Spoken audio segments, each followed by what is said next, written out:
Welcome to SUP. Welcome to Straight Up Positive. I'm Rebekah Wilson with my co-host Joanna and our awesome tech assistant Shelly. But Shelly's actually going to be wearing not one but two hats today. So she's going to be part tech assist extraordinaire and guest. So, but before that, we want to get into some what's going on in the world of PAC and about, I just noticed we have a new sponsor for the month. We do. Yeah. So let me share my little PowerPoint so we can chat about that. So, hey, Joanna, you might have something to add about Dementia Minds. Is this a group of friends of yours? Oh, yes. This is a group of friends of everyone who is either living with or in the dementia community. Right. So the Dementia Minds is or the National Council of Dementia Minds, I should say, is our sponsor for the month, who are bringing insights. They're people living well with neurocognitive disorders. So dementiaminds.org is where you go to see information. And if you've been to any of our conferences, at least the last 2 years, they've been speakers. And I believe we're going to have them again this year. So we want to thank them so much for all they're doing to promote education and helping people to see that people living with dementia are just like you and me. So that's pretty cool. Within the month of June coming up, wow, next week is we got 2 certifications going on in 1 week. That's unheard of, I think, maybe. Well, we haven't done that in a long time, right, Rebekah? So our coach certification is coming up on the 15th through the 17th. And then we have a trainer that's going to be, it isn't the 15th through the 17th. It's the 13th through the 17th. I am so sorry. It's the 13th through the 17th, 13th through the 15th. I will fix that PowerPoint slide. And then the trainer is the 15th through the 17th. But what's really cool, they're from 6 to 10 p.m. at night. So our folks in Australia, might want to come, because they'll be fresh in the morning and be late for some of the rest of us. But actually, us on the West Coast might enjoy it as well. Mm-hmm. Right? Those night owls among us are. I was going to say you're on those certs, right? I sure am. Yeah, she's the night owl among us. I won't be there. It's just not my time. Okay.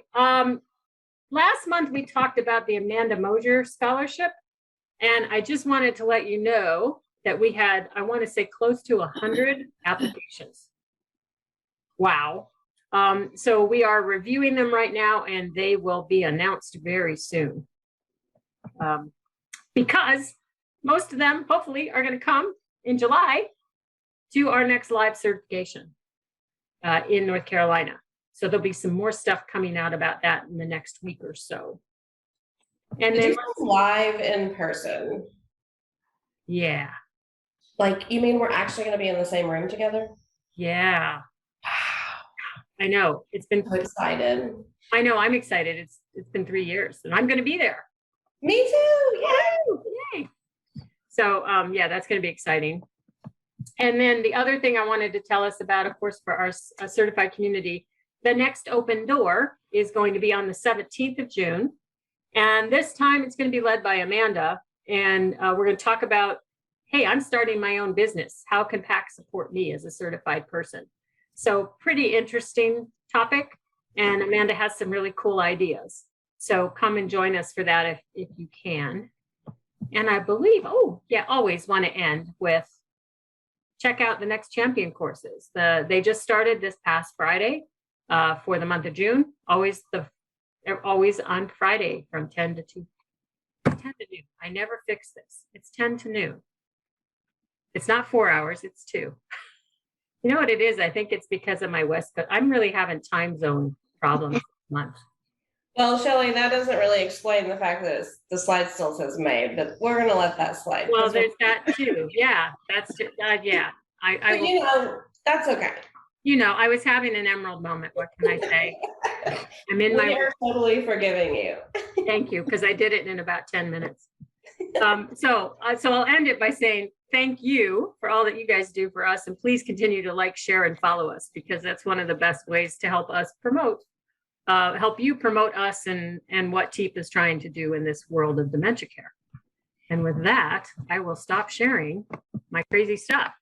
So speaking of social media, I keep hearing so many of our colleagues who are in the certified community talk about how they're using the TikToks as little training snippets or passing along to families. So yes, social media is a great way to continue to spread our education. So yeah, and I hope more of us start doing that. I haven't gotten into TikTok yet. I've watched one or two. Yeah, I wasn't going to tell anybody that part, but I hear people are getting a lot of use out of it, so I've really got to catch up. So I want to welcome our Oregon Care Partners friends, and which Shelly is a dual friend of or PAC person, but also Oregon Care Partners. So Shelly invited her friends on, her colleagues on. We're missing one person, but Shelly, will you introduce your friends and then we'll dive into what Oregon Care Partners is all about and what you're doing. Yeah, so Sue Ann has been with us quite a while, Sue Ann Jackson, and Kim Kasai, who's down now. We're also in different parts of Oregon. Mm-hmm. So I'm in Newburgh, which is about halfway between Portland and Salem. Sue Ann, you are in? I'm in Southwest Portland, about 10 miles out. Right, and Kim is way far away from us. Mm-hmm. Where I am in Grants Pass, which is the southern corner of Oregon. Right. And then our fourth person who would have been with us today, Pam Roana, is in Salem. So we're all over the place, but we're still in the same state. Awesome. Mm-hmm. Well, welcome for coming and sharing on kind of short notice. Thank you. So what is Oregon Care Partners? When we say Oregon Care Partners, what does that even mean? Because I'm conjuring up a lot of ideas, but I want to hear from you all. Who wants to take that one first? Do you want me to say it and then you guys fill in on it? Go for it. Yeah, however you want to do it, Shelly. Okay, cool. So, Oregon Care Partners is a state funded by our government to promote education, free training for care partners who live or work in the state of Oregon. What would you guys add to that? I would just say in the beginning, it was a group of different organizations who all work with care partners and support people. And they got together and went to the state and asked for the money. Right. And I believe that we did get grants the first couple of years, but now I think we're just a line item in their budget. We aren't grant funded. That is correct. Yeah. It was Oregon Healthcare Association, SEIU, the union, and the Alzheimer's Association who formed this coalition.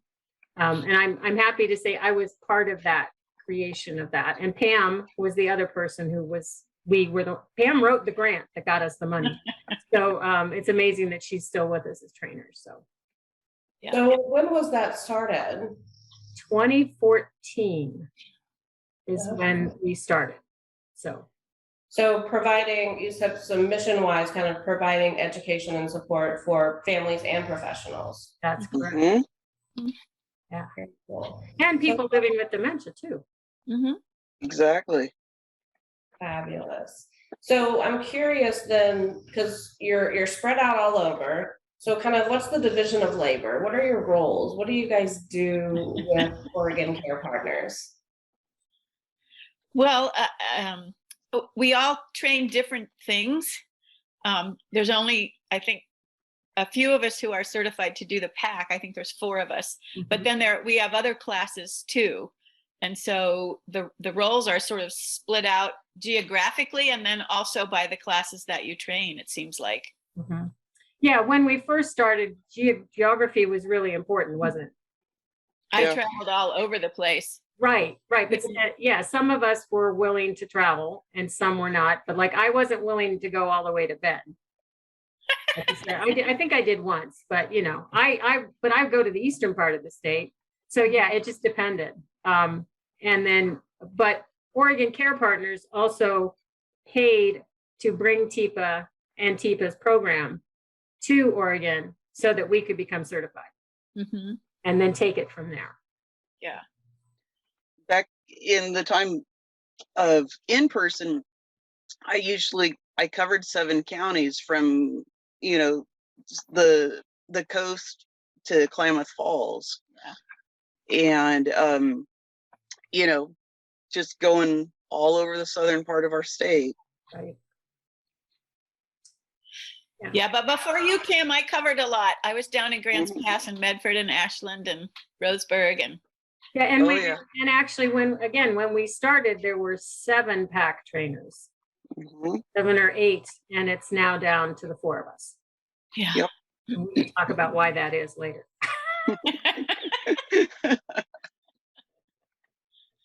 But I enjoy teaching this. This program is my passion. It really is. I live and breathe it. I always like to say, I walk my talk, and I do. Stop. Yeah, it's been very different through COVID. I loved the in-person and I didn't mind traveling, but I've come to like the Zooms. They're different. Zoom is different than in-person, and I miss the in-person stuff. But we get many more people coming to the Zooms than we would get going in person. And so it's really wonderful that we've been able to reach so many different people. And the classes are really interesting because we have family members and foster care support and memory care support and assisted living support and people who are just in the field of aging or disability. And, you know, it's a real Duke's mixture of everything. And so we get people chatting with each other and making friends and talking about stuff and sharing resources. And it's really wonderful. I really love it. So you mentioned that there were multiple PAC certified folks, so now there are 4 of you. So I want to back up a little bit, because I think I heard you say that there was a grant originally that, and part of the grant was being PAC certified. Is that how you got connected with TIPA? Well, it's kind of interesting when you ask about how we get. I think I've told this story before of how I got associated with PAC, because I was part of that original forming body for Oregon Care Partners. Part of the idea was to bring and use the Alzheimer's Association's training program. And before we finished the grant, writing for the grant, they decided not to do that anymore. And so we're like, oh, shoot, we have to find a training program. Well, I was very familiar with TIPA. So I reached out to TIPA and to PAC and said, could we bring your training program in as the major part of the training that Oregon Care Partners would offer? And so once they got the money for the grant, then we brought TIPA, and actually Beth came in with us. They were our first 2 mentors. And they came and did the first training. And there was a whole slew of us that got trained. And it just, for some of the people who came into the training, they didn't find it fit for them, right? Not that it wasn't the PAC program didn't fit for them, but it didn't fit in their lifestyle with doing it for long periods of time. So we did 2 or 3 times TIPA came out and did certified training for us. And again, we were part of the beginning of certifications, right? So our certification was 1 day, Joanna, 1 day. Yeah, I know. And they reached out to a lot of different organizations, because at that time I worked for the state in the state unit on aging, and we were helping to have the ADRC get everywhere, the Aging and Disability Resource Connection. We were trying to help that get into all the communities. And so my job was working with the ADRC and the families that needed support. And so they thought, and I was a trainer, so they thought that it would be good for me to go and take the training. And that's how I got involved. And so then I was training for Oregon Care Partners and for my job. I was doing a bunch of classes for the Alzheimer's Association, and I led a family member support group. And then one of the times that TIPA came here to Oregon, she randomly pulled me out of the audience to do a role play with her. And Never does that to anybody. Oh my right, and she told me later, I really made her work. And she always remembered me after that. And long story short, here I am. And Yeah, I've been but you're different from Sue Ann and I, though, because you worked in healthcare, correct? yeah, yes, Yeah. So yes. tell us a little bit more about what you were doing besides Oregon Care Partner training. So I have been in many different roles in the senior care industry. This is my passion. The first person to introduce me to dementia was my grandmother about 20 years ago. And I started just learning as much as I possibly could, even after I left her, or after she passed away. And I just kept learning. I started a family member support group. I left a career 20 years in optometry to do this. And I started working in the senior care industry. I became a marketing director. I worked in assisted livings, in independent livings, and I've been a caregiver, life enrichment, activity coordinator. At the start of COVID, I wanted to start my own dementia training business, but at that time, all the classes got wiped out, and I was like, right now it's not the time to do it. So I decided, let's go back in the trenches. And I went and I worked at a memory care with about 40 individuals with mid to late stage dementia. And I was the activity life enrichment person for all of them, because I knew they're all cut off from their loved ones. And I was like, all right, let's take all this experience and education and give it back to the people. Talking And about wearing multiple hats, Kim, you've worn them all, haven't you? I have seen this from so many different sides, and it's just given me such a huge perspective on working with people and their families, and my own insight too. What a I was- meaningful time to go back and serve during COVID when, yeah, as you were saying, so many folks were separated from their loved ones. And Sue Ann, you were going to say something, I'm sorry. Yeah, I was going to say I've been working with caregivers off and on since about 2000. I accidentally ended up being a caregiver. And then I was training for the Home Care Commission, which is our SEIU folks, which is our state folks. And I've worked with assisted living and foster care and done person-centered thinking training and some other stuff. And so I was really excited about being able to bring the dementia information and that whole other aspect. Mm-hmm. And I too had personal experiences with the dementia with my grandfather and my aunt. So I had a little bit of stuff in there. So it's just been such a treat to meet people and help them get the skills that they need and watch their aha moments and that kind of thing, and just bring it really home to where it's just so important to treat people individually as you meet them and and be with them. And so it's just been really fun. So it sounds like all of you have had prior experience prior to PAC and with dementia care, with senior care.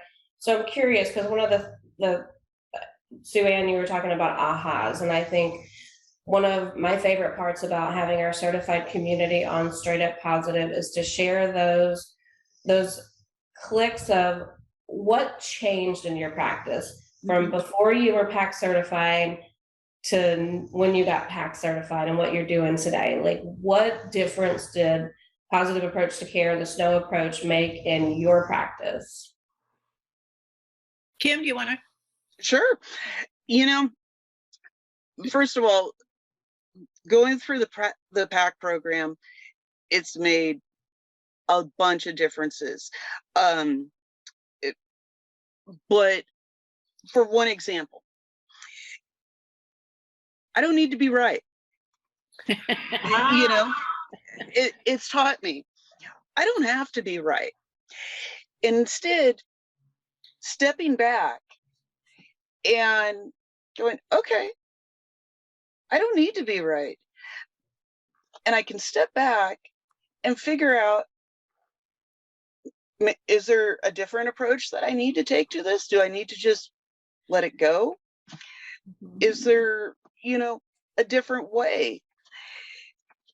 And just accepting that. And, and same goes for teaching something too. And, what type of learner am I working with? And what appeals to that person? And again, seeing it through their eyes. It's along the same lines of working with our person living with dementia. It's just a different brain, and it's just a different mind. So Kim, because this idea of not being right is certainly not one of our objectives at our certification courses, and I don't think it was even when they were one day. But I'm wondering, is it, because so that's not actually something that we teach, I guess, but like it's not a huge philosophy. But Sure. Like, are you talking more when you're interacting with someone living with dementia, when you're interacting with your family members, when you're interacting with family care partners, when you're interacting with Shelly, like when, or all of the above? It's all of the above, because, ultimately it's that awareness of, okay, I'm good. And I realized that wasn't a ultimate core principle of PAC, but it's that awareness of going, okay, I'm good with this. And of course, that is part of one of the things that we teach in our classes too, with our care partners, and honing that. Yes, exactly. When I was thinking about our PAC, like our core PAC values, and we have relationships are based on authenticity, empowerment, compassion, and curiosity. And when you were talking about not needing to be right, I was really thinking about that curiosity piece, that I don't know unless I ask. Exactly. And sometimes, having that wall up there, or that barrier, that prevents so much. And again, stepping back, and I for instance, Jim states, I love Ambers because they live in the moment and they are so curious. And there's a reason I love Ambers. It's because I can relate to an Amber brain really well, because I am super curious, and I love that. That's cool. Yeah. Kim, that's the first time we've had that answer. I love that. Thank you. So Joanne and Shelly, what would you say for you all? Joanne, what would you say, how has PAC changed your practice? I've always been a trainer for years and years, and I've always wanted people to be experiential, but so I always had them do things. But I really like the AELC cycle, because it's a really nice way of helping to organize that experience. It's so and to be real thorough about it, and help make sure that they get the experience, and then they get to talk about it. And my approach has always been, you guys are the experts in the room, so we need you to share your experiences. I can guide you through some information, but you guys are the ones out there living it. So it's definitely really helped me, not to mention the technical skills I've picked up.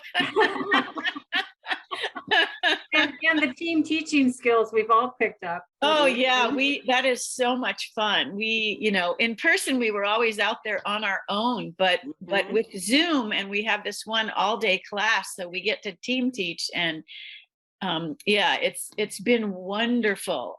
We love, and we get to train with each other, and share stories and bounce back and forth, and it's just been really, really fun to not be out there on our own all the time. Kind of a positive, Sue Ann, of COVID, that you were forced to have a different format, it sounds like. Yes, Yeah, yeah, actually, very much. yeah, and one of the cool things that we did was we have this 6-hour pre-course. So one of the cool things that happened in the state of Oregon, because of Oregon Care Partners, is we were able to get a law put in place that anyone who's working with people living with dementia, before they step on the floor for the first time, they have to have 6 hours of dementia training. Thank goodness. Yes, Mhm. and it's PAC training. So it's all the PAC program for the most part. We added a few other things in it, but PAC approved it. So Pam created the curriculum out of the PAC 3 courses, and then we sent it to PAC, and Amanda and the team evaluated it and approved it. And so now we offer it at the state. So that was where we all taught that 6-hour class by ourselves, one teacher with however many people in person. So the first year of COVID, we're like, oh, it's only going to be a year. We're just not going to teach that class. They can take the classes on Relias, blah, blah, blah. And then we're like, no, this isn't going to work.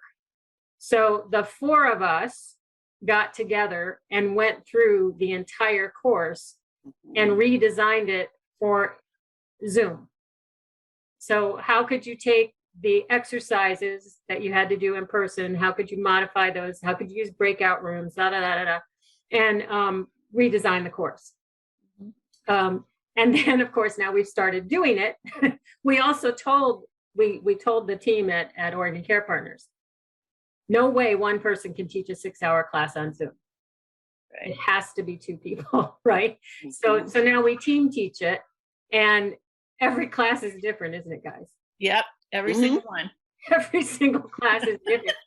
We decide in the moment, are we doing breakout? No, we're not going to do breakout rooms today. Oh yeah, we can do breakout rooms, and oh, who's going to do that? And it's so much, for me, it's fun. It is fun. It keeps the content live for us, because of course the downside for me on Zoom is we don't necessarily get people to participate with us. Because the other thing is, when Oregon Care Partners went to Zoom, they went to webinar mode. So for me, it was a challenge to teach the AELC when I had no faces. Yeah. And I had no voices. Yeah. Right? Or we all had, right? So how do we give people enough? So I'd say one of the things where I've grown is the ability to stop talking. I know, Joanna, you're thinking, yeah, that's what happened, right? Like, I think a little too hard that she thinks. I know, I'm seeing that expression there. Yeah, she doesn't believe I can stop talking. But the pause, the idea of pausing was one that was one I always struggled with. But it actually, I find it works really well. When you stop talking and you're in a webinar, then people think, oh, there's something wrong. And then they actually start typing to us. So I think we've all experienced that. But the 6-hour is now in Zoom mode, regular mode, meeting mode, and we still have people who won't participate, but we try. Yeah.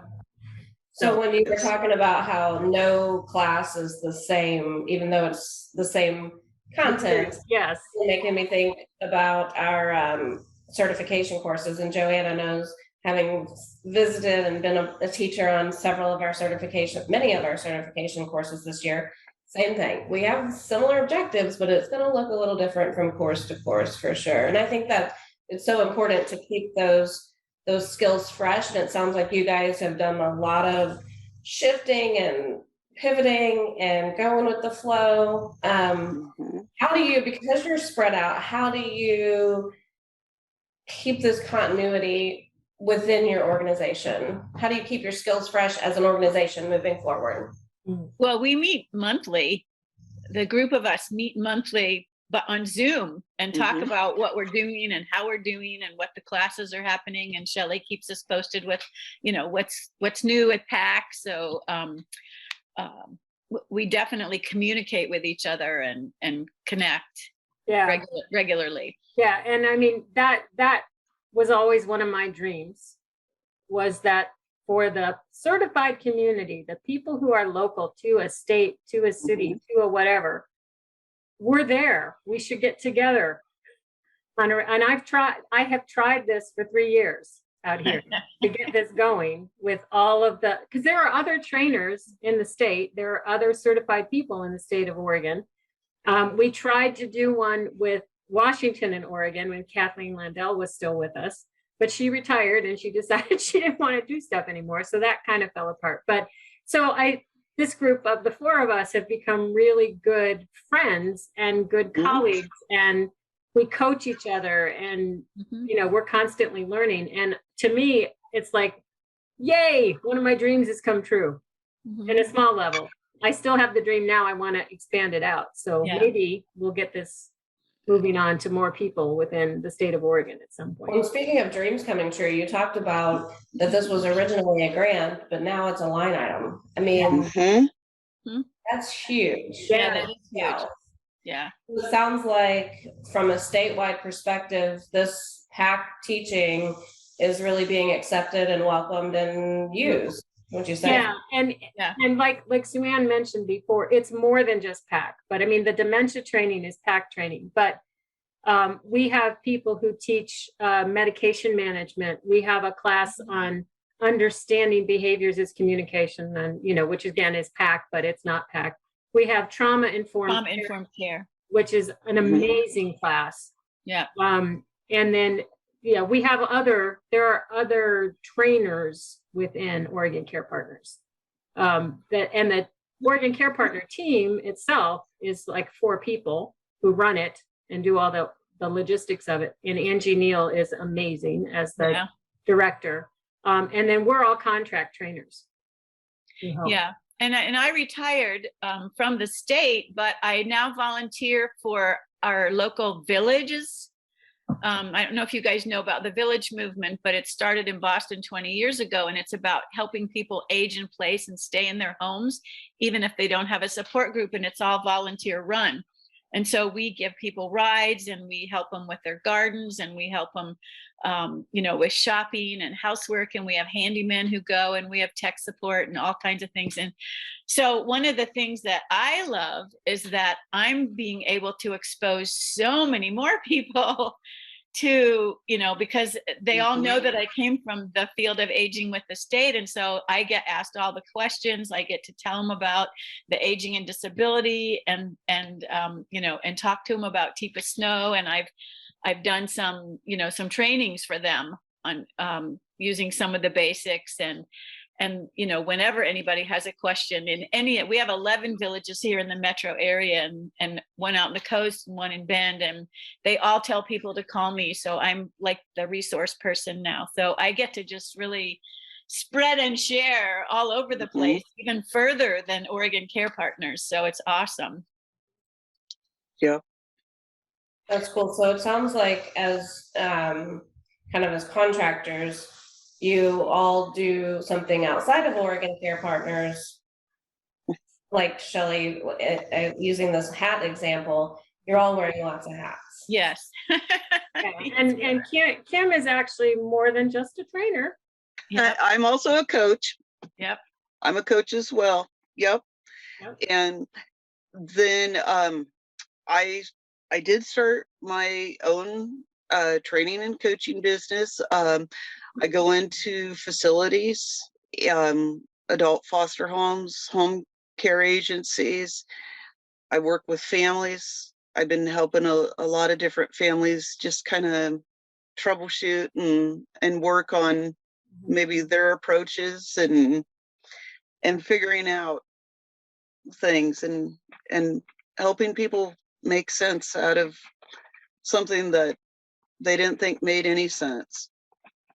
Yeah. And again, one of the other things that's different about Oregon, you've heard us say this a couple times, adult foster homes. Yeah. It's a concept that not many states have, right? So we don't have as many nursing homes, or we have some continuing care communities. Those are starting to grow. But Oregon's really known for these adult foster homes, which are privately owned homes that can have 1 to 5 people needing care that live there. And so there's a whole another group that oversees them.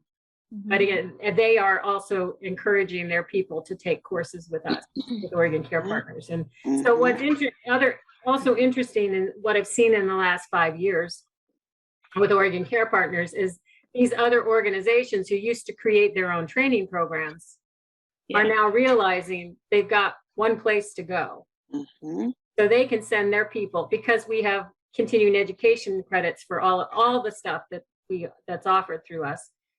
So a lot of them are now starting to use us. But yeah, Joanna, I know you're looking kind of, what is a foster home, right? Is that what you're interested in? No, I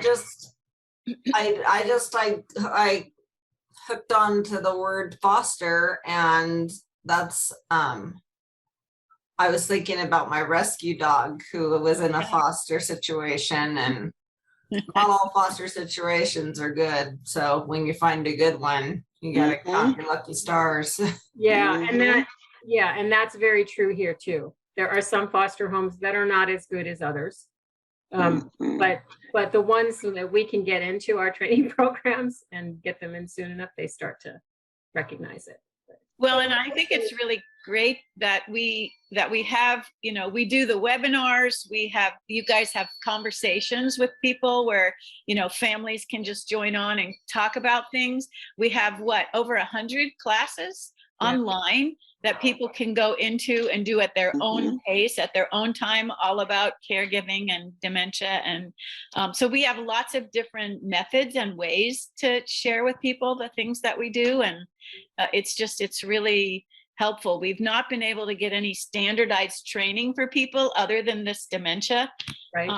And that's been one of our frustrations. I've been working on that for over 20 years, and we've tried in different ways with different grant projects, and it's just never worked. But so this is a good start, and it's, working with the organizations the professional organizations for the assisted livings and the CCRCs, and, trying to get their folks to come and bring their people too has just been great.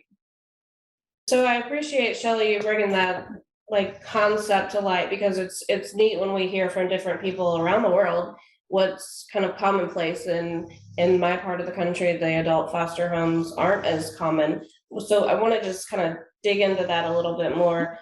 With you talked about the staff having to have a basic, that 6-hour training, and that's a statewide mandate. Is that also for the adult foster homes? Yes, for the initial, and then it's 3 to 6 hours. Well, Kim, you might know how many continuing ed every year. I know that everyone's supposed to be required to do it every year for 6 hours. Yeah, okay. So they have to have that initial introductory class, and then they can take other classes. Okay. That's why we teach on these other topics throughout. And exactly. So are these homes Medicaid funded as well, or just like the skilled nursings? It depends. I mean, some of them are. Yeah, there different levels of foster homes. Okay. Okay, we have foster homes that specialize in the developmental disabilities community, in sex offenders, in just difficult behaviors, just elder care. Are there any others? I'm not super up on all of that, but it's literally all different walks of life. Yeah. Like around here in Southern Oregon, it's really frustrating because, like, let's say if somebody has aggressive dementia tendencies, there's really not a whole lot. Right. And there's so much more that's needed. Yeah.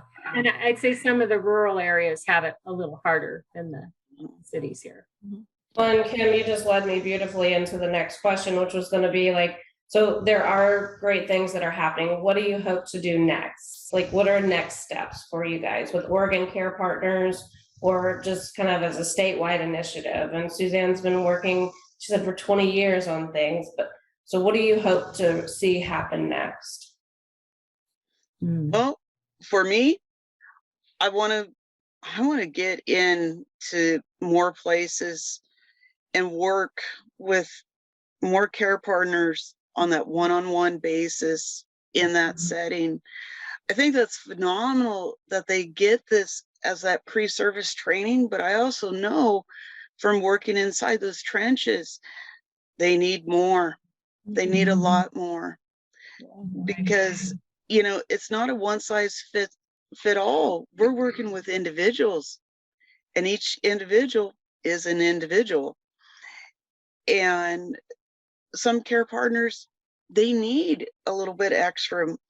And okay, you know, and I think that's where maybe some more of the coaching comes into play. So for myself, that's where I really want to go, and to take that and really help broaden that understanding and make that better for a lot of our people.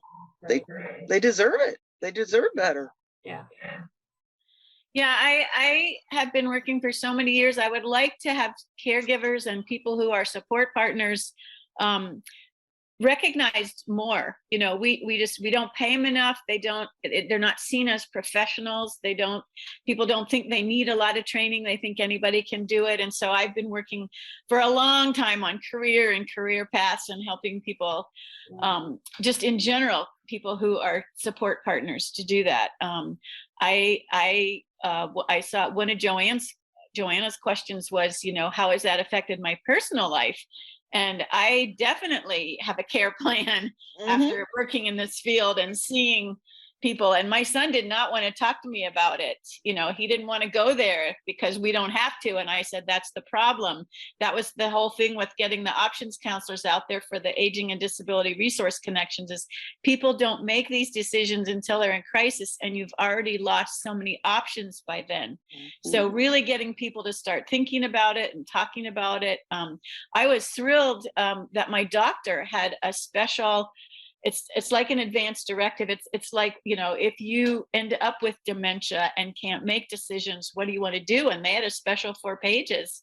The last time I went in to see them, that they had me fill out. So I just getting more awareness out there, more information out there. Right. Right.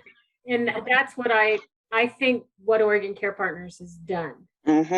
For us as a state is we are getting people more willing to talk. It's going to take a lot more, because even when I go to places and I say I'm with Oregon Care Partners, they're like, what's that? And I'm like, you're kidding, right? It's been 7 years. You haven't heard about it yet.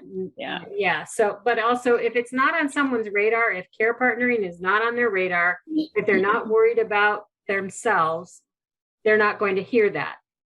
So we just have to keep doing that. And I would say that the folks who work at Oregon Care Partners are very involved at the state level. Yeah. New things that are coming and where we want to go next. So, I mean, so one of the things we did this last year was we tried an in-person coaching as one of the courses that I offer.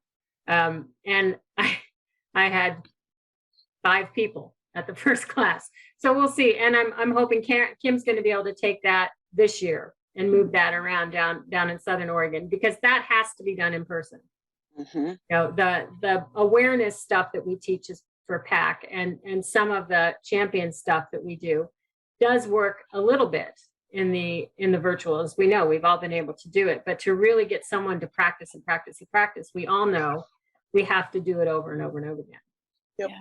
And I just saw the question about Oregon being so outdoorsy in the chat. And yes, we do bring in a lot of the outdoor stuff. And during the classes, I teach a life enrichment class. So I'm talking with folks about activities and what kind of activities. And they're amazing, the things that people think about, you know, the obvious ones of gardening and going over to the beach and, you know, hiking, walking the dogs and things like that. But some of the adult foster homes who have less people are able to take them camping or out hiking. A lot of folks during COVID took people out on picnics, took picnics to the park because that was something they could do and they didn't have to be masked up or worry about it. So that's a big piece of it. Hiking, walking, kayaking. Doing those outdoor kinds of things definitely is a big deal. Mm-hmm. And that is one of the advantages of the foster homes, because they have less people, and so they can really get out and do some of those kinds of things. Yeah, we had one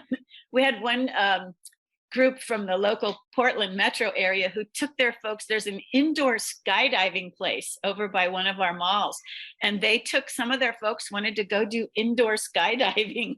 So I actually want to do that too. So that's what they did. I haven't gotten the nerve yet to do that. Maybe I'll do that. I do want to jump out of a plane, but maybe I'll do it inside first.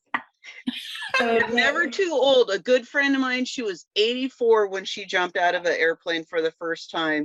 Yep, it's there. It's one of those. I'll get to one of these days. So for those of you that have watched Straight Up Positive before, you know that we often talk about Joanna's awesome comments and questions in the chat. So Sue Ann's picked up on a couple of questions that Joanne's dropped in the chat about what if I ever needed a care plan, and also just thinking about this concept of Oregon being outdoorsy.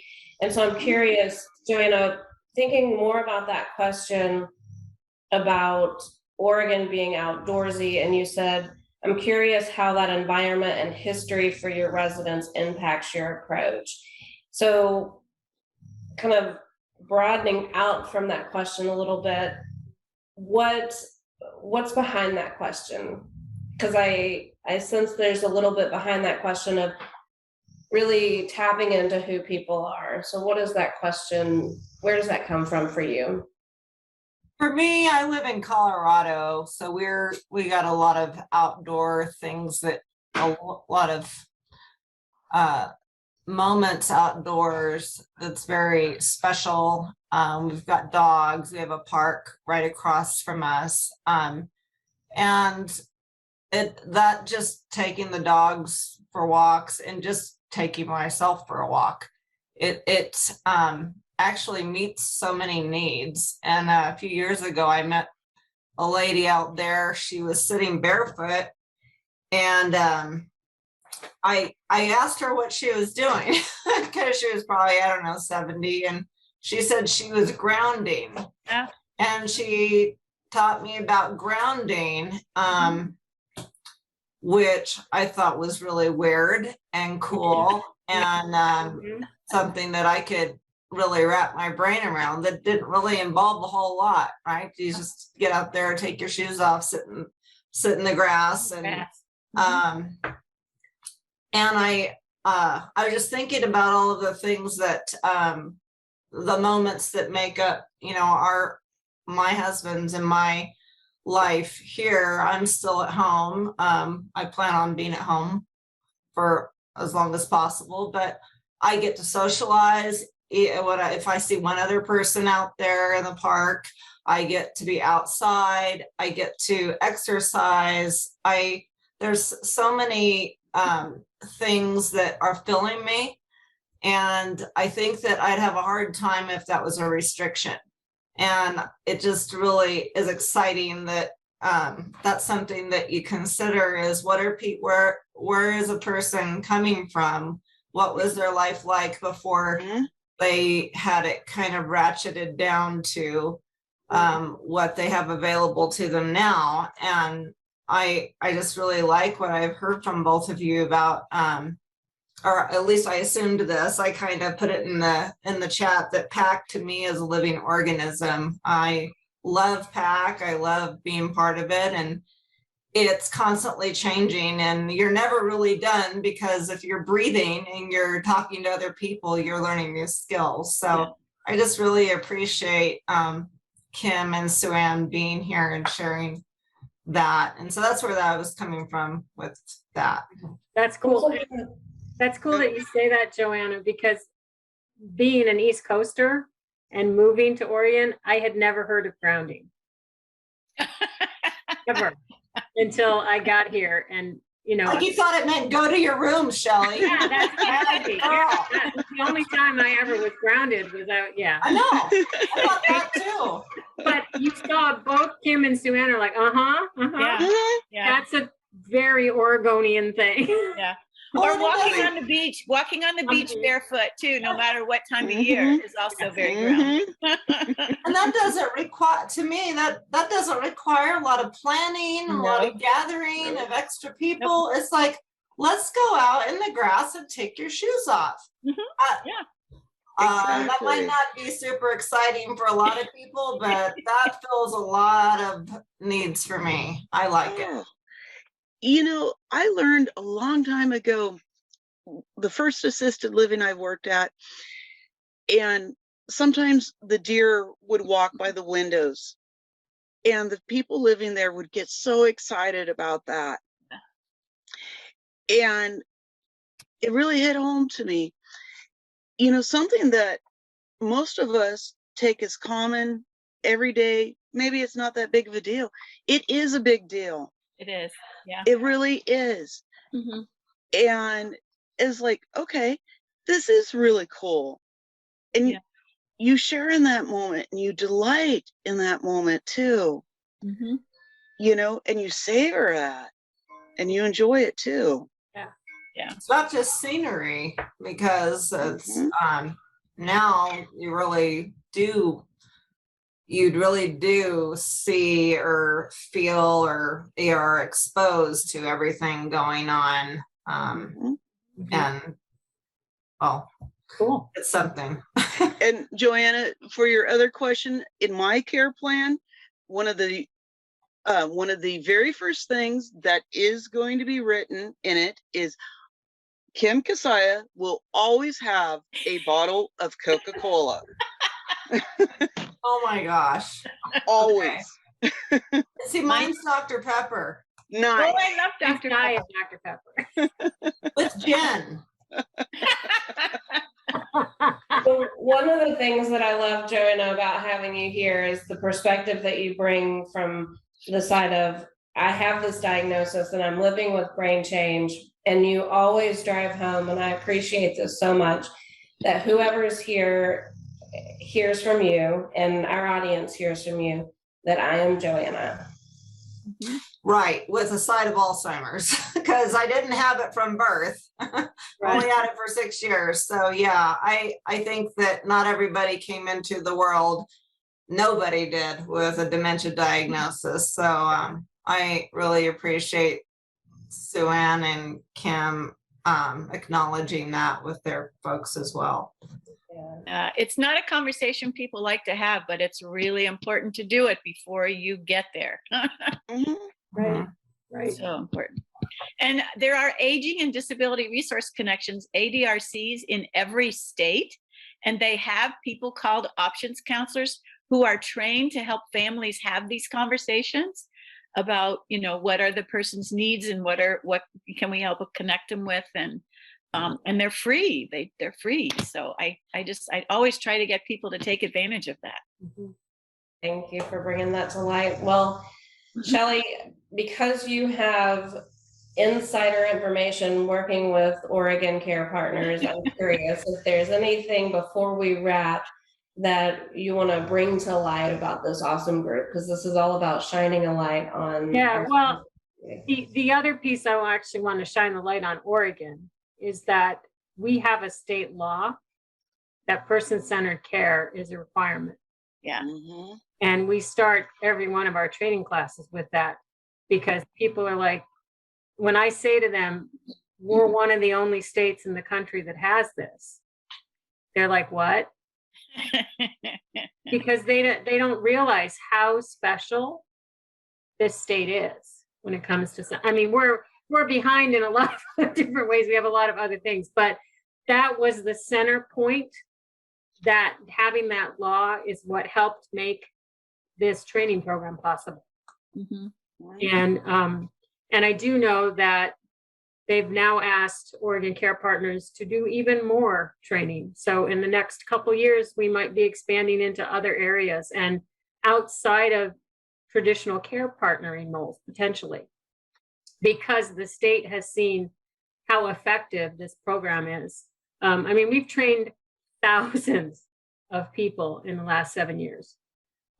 Even though we think we don't have anybody in our classes, we have 70 registered for class and 25 show up. I mean, it's almost every time. It's half of the people who register actually show. But my philosophy is, and I think you guys can agree, if they're there, we're going to train them. Oh, yeah. And You better believe it. we know that they will take it out and they'll expand it out further. Mhm. And I also love that, they're required for retraining every year. Yeah. Because I'm starting to see the same people coming back to my classes.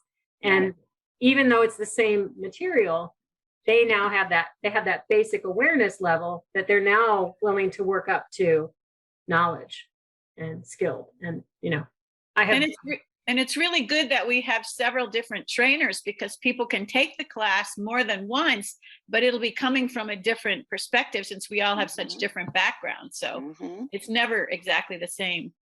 right. Exactly. You Yeah. guys are doing really cutting edge work, and yet another reason that we should all move to Oregon, right? No, stay away. Nobody's ever had that idea. I hear it's just, not Take our ideas, Yeah. and replicate them where you are. Yeah. Come and visit, Exactly. but go home. Visit and learn how to do it. You see me out in public, just guarantee you are going to hear about dementia and probably get a mini dementia training lesson. That's just a standard. You meet me in public, it is going to happen. Yeah, Kim, I would say that's the same for me. I think people at church are getting a little tired of me talking. I had to expand my circle. Well, thank you guys for what you're doing, and thank you for being a part of our awesome PAC Certified community. We're so excited to have you on Straight Up Positive. Thank you. Thank Thanks you. for sharing your story, and thank you, Joanna and Shelly, as always, for being my awesome co-hosts. We will see you next month, July 5th, for a repeat guest, someone that's been on before, but we're going to talk about how they shift and pivoted and stretched in new ways during COVID. So we'll see you back here July 5th, 7 p.m. Eastern. Thanks, everyone. Stay positive. Bye, guys. Got it. Thanks for watching. Please like and subscribe to help us spread TIPA's positive approach message around the world. And don't forget to click the bell to get notified when new videos are posted.